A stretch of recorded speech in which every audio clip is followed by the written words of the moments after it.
ప్రకాశం barrage ని ఢీకొన్న బోట్లు ఖచ్చితంగా వైసీపీకి చెందిన వారివేనని గొల్లపూడికి చెందిన కొంతమంది బోట్ల యజమానులు చెబుతున్నారు. పోలీసులు దీనిపై సమగ్ర విచారణ జరిపితే అసలు వాస్తవాలు బయటపడతాయంటున్నారు. ఇక అసలు 3 బోట్లు కలిపి ఒకే గొలుసు ఎందుకు వేశారు అన్న దానిపై విచారణ జరిపితే అసలు వాస్తవాలు బయటకు వస్తాయంటున్నారు. అసలు ప్రకాశం బ్యారేజ్ ని ఢీకొన్న బోట్లకు అనుమతులు ఉన్నాయా లేదా, వారు ఏ సొసైటీకి చెందిన వారు ముందు తేల్చాలని చెబుతున్నారు. గొల్లపూడిలో ఎవరిని అడిగినా ఆ బోట్లు ఏ పార్టీకి చెందిన వారో చెబుతారని అంటున్నారు.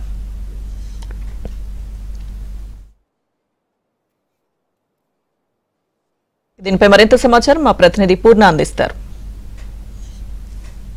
ప్రకాశం బ్యారేజ్కి బోట్లు ఢీకొన్న వ్యవహారాన్ని రాష్ట్ర ప్రభుత్వం చాలా సీరియస్గా తీసుకుంది. ఎందుకంటే ప్రధానంగా ఆ బోట్లని ఉద్దేశపూర్వకంగానే ప్రకాశం బ్యారేజీ గేట్లను ఢీకొట్టడం కూడా జరిగిందని చెప్పి కూడా ప్రాథమిక అంచనాకైతే వచ్చినట్టు తెలుస్తుంది. దీని మీద ఇప్పటికే 1 పోలీస్ స్టేషన్లో కేసు కూడా నమోదు చేసిన పరిస్థితి నెలకొంది. మనం చూడొచ్చు, అసలు పెద్ద పెద్ద బోట్స్ ఇవన్నీ కూడా చాలా హెవీ బోట్స్, ఇవన్నీ కూడా చాలా పకడ్బందీగా ఇక్కడ మొత్తం కూడా వరద వస్తుందన్న ఉద్దేశంతో కూడా కొత్త రూప్స్తో మొత్తం కూడా ఇక్కడ మొత్తం కూడా కట్టి వేసుకున్నారు. మొత్తం చూడొచ్చు, వీటికి లంగర్లు కూడా వేసేసి వాటిని కూడా కదలనీయకుండా పెట్టుకున్న పరిస్థితి నెలకొంది. ఏదైతే ప్రకాశం బ్యారేజ్ దగ్గర ఢీకున్న బోట్స్కి ఇటువంటి ప్రికాషన్స్ తీసుకోకపోవటం వల్లే వచ్చి గేట్లను ఢీకున్నాయని చెప్పి కూడా చెప్తున్నారు. ఎందుకంటే ఉద్దేశపూర్వకంగానే ఇదంతా కూడా జరిగింది అని చెప్పి కూడా ఇక్కడ స్థానికులు కొంతమంది చెప్తున్న పరిస్థితి నెలకొంది. ఇదే అంశానికి సంబంధించి మనతో మాట్లాడడానికి ఇక్కడ కొంతమంది బోటు నిర్వాహకులు వాళ్ళని అడిగి తెలుస్తున్నాం. సార్, అసలు బోట్లు ఎలా పెడతారు, వాటిని ఎలా అంటే ఇక్కడ బోట్లు మొత్తం కూడా ఆగిపోవాలంటే ఏం చేస్తారు? బోట్ ఆగిన తర్వాత నదిలో లంగర వేసుకుంటారండి మామూలుగా. కానీ ఇట్లా వరద పరిస్థితి ఉన్నప్పుడు తాళ్ళు తీర్చుకొని తాళ్ళు కట్టుకుంటారు. ఇప్పుడు ఆ 3 బోట్లకి ఇప్పుడు మీరు ఇబ్రహీంపట్నం, గుంటుపల్లి, గొల్లపూడి ఈ ఎక్కడ చూసినా ఇదే విధంగా కొత్త తాళ్ళు తెచ్చుకొని మనం కట్టుకున్నారు అందరూ. కానీ ఆ 3టికి ఐరన్ రోపులు ఉన్నాయి. వీటిల్లో ఏ తాడు తగలేదు, చూశారు కదా. ఏ పడవ వెళ్ళలేదు. కేవలం తలసిల రఘురాం మేనల్లుడు, ఎమ్మెల్సీ తలసిల రఘురాం అని ఉండేవాడు, వాడి మేనల్లుడు ఉషాద్రి అనే అతను, వేళ బోట్లు మాత్రమే వెళ్ళినాయి 3 బోట్లు. ఏ బోటు కట్టలేదు చూడండి మీరు. ఏ బోటుకు ఆ బోటు విడిగానే ఉంది, అటుపక్క ఉన్నాయి కానీ ఇవి కానీ. కానీ ఆ 3 ఎందుకు కట్టవలసి వచ్చింది ఓదానికోటి? ఇది మొత్తం కుట్ర. బ్యారేజ్ పగలగొట్టాలి, చంద్రబాబు నాయుడు గారికి చెడ్డ పేరు రావాలి. ఉద్దేశపూర్వకంగానే ఇది చేసి ఉంటారు, పక్కా ఉద్దేశపూర్వకంగానే. ఈ గ్రామంలో ఆ వర్గం వాళ్ళకి తెలుసు ఆ విషయం.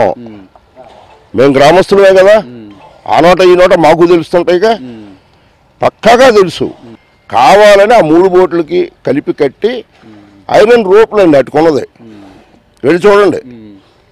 ఏంటంటే మామూలు తాళ్ళు. ఈ తాళ్ళు తగ్గలేదు, ఐరన్ రోప్ ఎలా దిగుద్ది? తగ్గొట్టేది లేరు. అంటే ఒక్కో బోటు ఎంత వెయిట్ ఉంటుంది సుమారు? అంటే ఇవన్నీ కూడా ఇసుక తరలింపు కోసం వాడతారా? అవునండి, ఒక్కోటి 30-35 టన్నులు ఉంటుందండి ఖాళీది, ఐరన్తో.